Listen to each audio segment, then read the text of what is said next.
چین نے ایران امریکہ جنگ میں ایک کردار ایسا ادا کیا ہے جس نے امریکہ کی نیندیں اڑا کے رکھتی ہیں۔ 1 مارچ 2026 کو عالمی جغرافیائی سیاست میں ایک اہم موڑ آیا تھا جو اب تک نہیں پہنچا۔ امریکہ نے ایران کے خلاف ایک وسیع فوجی آپریشن کا جب آغاز کیا جس کا بنیادی ہدف ایران کے بیلسٹک میزائل انفراسٹرکچر کو تباہ کرنا تھا، اس آپریشن میں امریکی فضائیہ کے 4 B-2 اسپرٹ بامبر جیٹس جو تھے وہ شامل تھے، جو امریکی فوجی طاقت کے سب سے قیمتی اور خفیہ اثاثوں میں شمار ہوتے ہیں۔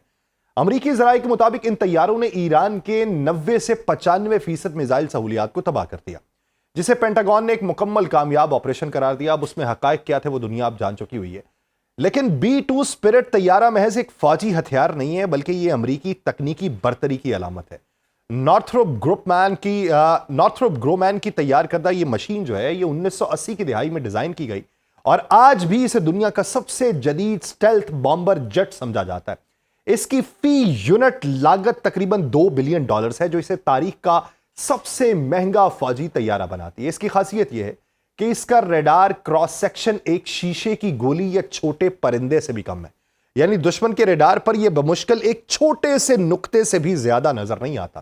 اسے اس طرح ڈیزائن کیا گیا ہے کہ اس کی سطح سے ریڈار کی لہریں منتشر ہو جائیں اور واپس ریڈار تک نہ پہنچ سکیں۔ یہی وہ ٹیکنالوجی ہے جس نے امریکہ کو کئی دہائیوں تک فضائی میدان میں بے مثال برتری دی، لیکن اب وہ برتری زمیں بوس ہو چکی۔ آپ سب پر سلامتی ہو، میں یاسر رشید ہوں اور آپ دیکھ رہے ہیں سنو نیوز۔ ناظرین، یہ جو حملہ کیا گیا تھا ایران پہ، اس کے چند گھنٹوں بعد ہی چین سے ایک ایسی خبر آئی جس نے امریکی فوجی حلقوں میں ہلچل مچائی۔ ہانگیو میں قائم چینی ڈیفنس ٹیکنالوجی کمپنی چنگان ٹیکنالوجی نے ایک انٹیلیجنس رپورٹ تیار کی جس میں یہ دعویٰ کیا گیا کہ اس کا AI سے چلنے والا چینگجی بی مانیٹرنگ سسٹم ان 4 B-2 بامبر جیٹس کے ریڈیو سگنلز کو کامیابی سے انٹرسپٹ کرنے میں کامیاب ہوا۔ اس کمپنی کے مطابق اس نظام نے نہ صرف ان کے سگنلز پکڑے بلکہ ان طیاروں کی کال سائنس کو بھی شناخت کر لیا۔ پیٹرو 41، پیٹرو 42، پیٹرو 43 اور پیٹرو 44، اور پھر سیٹلائٹ ڈیٹا کے ساتھ ان سگنلز کو ملا کر طیاروں کے پورے مشن کا نقشہ دوبارہ تیار کیا گیا۔ اس نقشے میں طیاروں کے ٹیک آف کے مقامات، ان کے فضائی راستے، حملے کے دوران اپنائے جانے والے راستے، اہداف پر پہنچنے کا وقت اور واپسی کے راستے تک کی تفصیلات شامل تھی۔ یہ دعویٰ پہلی بار نہیں ہے کہ کسی چینی ادارے نے امریکی اسٹیلتھ اثاثوں کی نگرانی کا دعویٰ کیا ہو، لیکن اس بار دعوے کی تفصیل اور ٹائمنگ نے اسے غیر معمولی اہمیت دی۔ پچھلی دہائی کے دوران چین نے الیکٹرانک وارفیئر اور سگنل انٹیلیجنس کے میدان میں بے پناہ سرمایہ کاری کی اور اب وہ اس میدان میں اپنی صلاحیتوں کا عالمی سطح کے اوپر مظاہرہ کر رہا ہے۔ اس دعوے کی حقیقی اہمیت کو سمجھنے کے لیے ایک بنیادی تکنیکی تفریق کو سمجھنا انتہائی ضروری ہے۔ B-2 اسپرٹ کو جس چیز کے لیے ڈیزائن کیا گیا تھا وہ ریڈار سے بچنا ہے۔ اس کی سطح پر خاص ریڈار جاذب کوٹنگ لگی ہوتی ہے۔ اس کی شکل اس طرح بنائی گئی ہے کہ ریڈار کی لہریں اسے ٹکراتی ہیں تو زاویے بدل کے منتشر ہو جاتی ہیں، اور اس کے انجنز کو اس کی ساخت کے اندر یعنی اس کے جسم کے اندر اس طرح نصب کیا گیا ہے کہ گرم ہوا کا اخراج بھی کم سے کم ہو۔ یہ سب ملا کر اسے ریڈار کے لیے تقریباً پوشیدہ بناتے تھے، لیکن کوئی بھی طیارہ چاہے وہ کتنا ہی جدید کیوں نہ ہو برقی مقناطیسی اسپیکٹرم میں مکمل طور پہ خاموش نہیں رہ سکتا۔ جب ایک B-2 طیارہ اڑان بھرتا ہے تو اسے متعدد برقی مقناطیس لہریں خارج کرنا پڑتی ہیں، پائلٹس کو آپس میں بات چیت کرنا ہوتی ہے، انہیں زمینی کمانڈ سینٹر سے رابطہ کرنا ہوتا ہے، طیارے کا نیویگیشن سسٹم سیٹلائٹ سے مسلسل ڈیٹا لیتا ہے، اور بعض اوقات طیارے کو اپنے سینسر سے حاصل کردہ ڈیٹا بھی بیرونی ذرائع کو بھیجنا پڑتا ہے۔ یہ تمام مواصلات ریڈیو سگنلز کے ذریعے ہوتی ہیں۔ ان ریڈیو سگنلز کو انتہائی کم طاقت پر بھیجا جاتا ہے تاکہ ان کا پتہ لگانا مشکل ہو۔ ان کے لیے مخصوص فریکوینسی بینڈز مختص کیے جاتے ہیں جو عام طور پہ نگرانی کے نظاموں کے سکیننگ زون سے باہر ہوتے ہیں۔ سگنلز کو اس طریقے سے انکرپٹ کیا جاتا ہے کہ اگر کوئی انہیں پکڑ بھی لے تو انہیں ڈی کوڈ کرنا تقریباً ناممکن ہو، اور سب سے اہم بات یہ ہے کہ یہ سگنلز بہت مختصر وقفوں کے لیے بھیجے جاتے ہیں جسے ٹیکنیکل زبان میں برسٹ ٹرانسمیشن کہتے ہیں۔ اب چین کا دعویٰ یہ ہے کہ اس کے جینگچی سسٹم نے ان تمام رکاوٹوں کو عبور کر لیا۔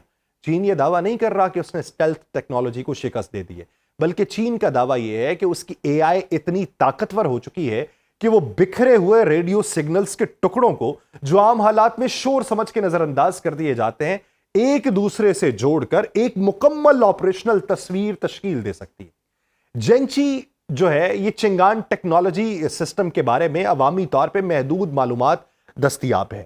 کمپنی خود ایک نیم سرکاری ادارہ ہے جس کا چینی عوامی لبریشن آرمی یعنی PLA سے گہرا تعلق ہے، اور ہانگجو میں قائم یہ کمپنی گزشتہ کئی سالوں سے الیکٹرانک وارفیئر، سگنل انٹیلیجنس اور AI پر مبنی نگرانی کے نظاموں پہ کام کر رہی ہے۔ جینچی سسٹم کو انہی کوششوں کا تازہ ترین نتیجہ بتایا جاتا ہے۔ اس نظام کی بنیادی خصوصیت یہ ہے کہ یہ روایتی سگنل انٹرسیپشن کے طریقوں سے بالکل مختلف ہے۔ روایتی نظاموں میں انجینئر پہلے سے طے شدہ فریکوینسی بینڈز کو سکین کرتے ہیں، مخصوص ماڈیولیشن جو سکیمز ہیں ان کی تلاش کرتے ہیں، اور پھر جب کوئی معلوم سگنل ملتا ہے تو اسے ریکارڈ کر لیتے ہیں۔ یہ نظام صرف اسی حد تک کام کر سکتا ہے جتنا ان کے پاس پہلے سے موجود ڈیٹا بیس میں معلومات ہوتی ہیں۔ اگر دشمن کوئی نئی فریکوینسی یا نیا ماڈیول طریقہ استعمال کر لے تو یہ نظام اسے پہچان نہیں سکتا، جبکہ اس کے برعکس چائنا کا یہ AI سسٹم اس محدودیت کو توڑ دیتا ہے۔ یہ نظام مسلسل پورے برقی مقناطیسی اسپیکٹرم کی نگرانی کرتا ہے اور اس میں موجود تمام سگنلز کو چاہے وہ کسی بھی فریکوینسی پر ہوں اپنے نیورل نیٹ ورک سے گزارتا ہے، اور یہ نیورل نیٹ ورک لاکھوں گھنٹے کی ٹریننگ ڈیٹا پر تیار کیے گئے ہیں جنہیں مختلف ممالک کے فوجی طیاروں، جہازوں اور زمینی نظاموں کے سگنلز جو ہے دکھا کر سکھایا گیا ہے۔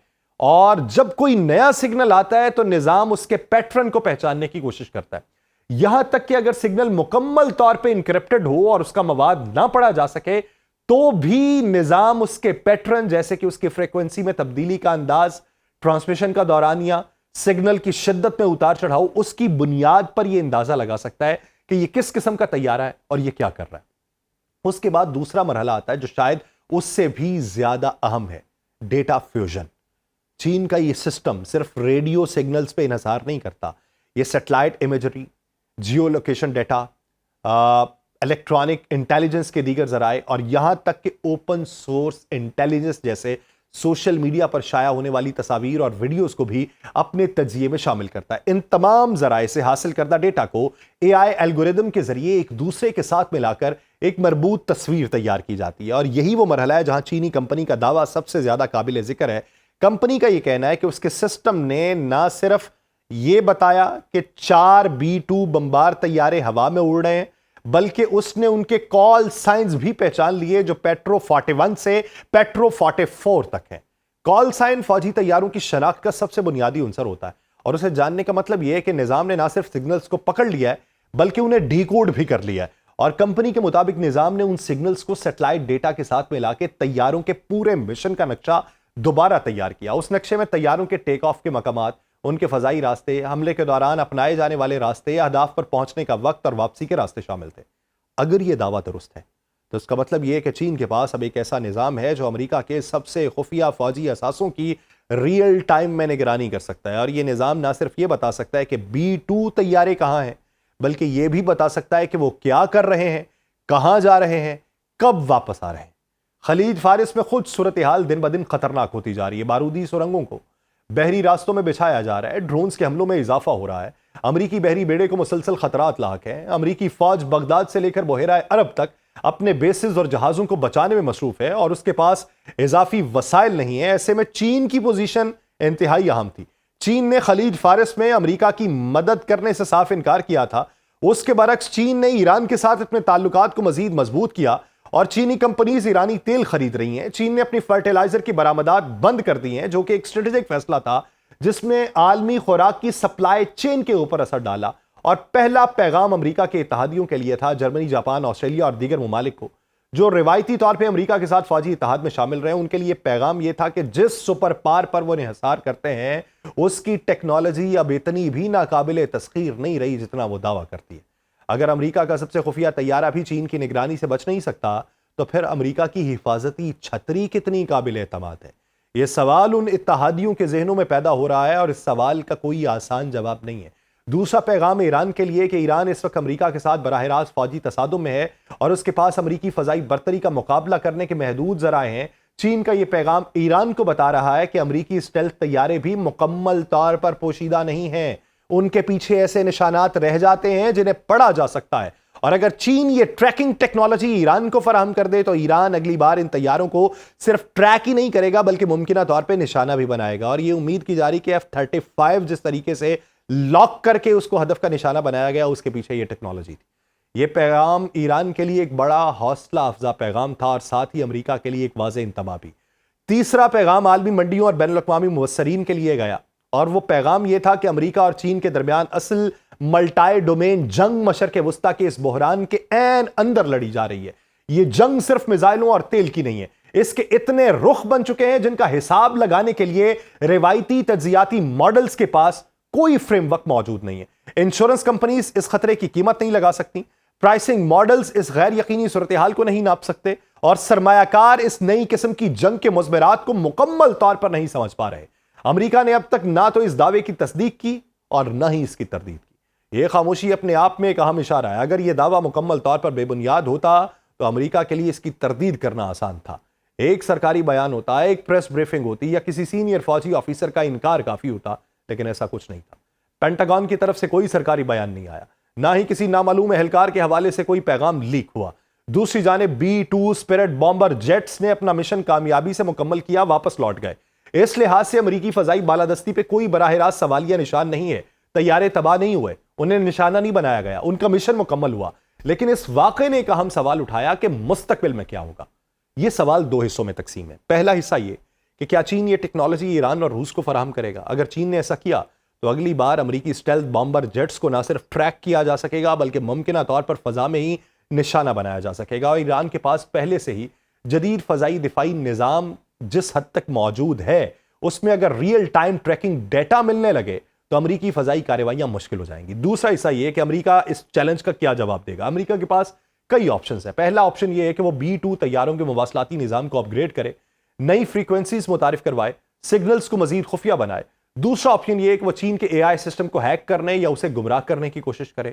تیسرا آپشن یہ ہے کہ وہ مستقبل میں B-2 کی بجائے نئے جو B-21 رائڈر طیاروں کا جو ہے یا ریڈر طیارے جو ہیں ان کا استعمال کرے، جو اس سے بھی جدید ٹیکنالوجی سے لیس ہیں۔ لیکن یہ ان تمام آپشنز میں وقت اور وسائل لگیں گے، اور اس دوران امریکہ کی فضائی برتری میں کمی آ سکتی ہے۔ امریکہ کے لیے اصل چیلنج صرف یہ نہیں کہ آیا اس کے اسٹیلتھ طیارے پکڑے جا سکتے ہیں یا نہیں، اصل چیلنج یہ ہے کہ معلوماتی میدان میں وہ اس مقابلے میں کہاں کھڑا ہے۔ کیا امریکہ کے پاس ایسے AI سسٹمز ہیں جو چین کے اس AI سسٹم کا مقابلہ کر سکیں؟ کیا امریکہ کے پاس اپنے سگنلز کو چھپانے کی نئی ٹیکنالوجیز ہے؟ کیا امریکہ اپنے اتحادیوں کو یقین دلا سکتا ہے کہ وہ اب بھی ان کی حفاظت کر سکتا ہے؟ یہ وہ سوال ہے جس کا جواب بہت سارے لوگ ڈھونڈ رہے ہیں۔ مجھے دیجیے اجازت، اللہ نے کے بعد۔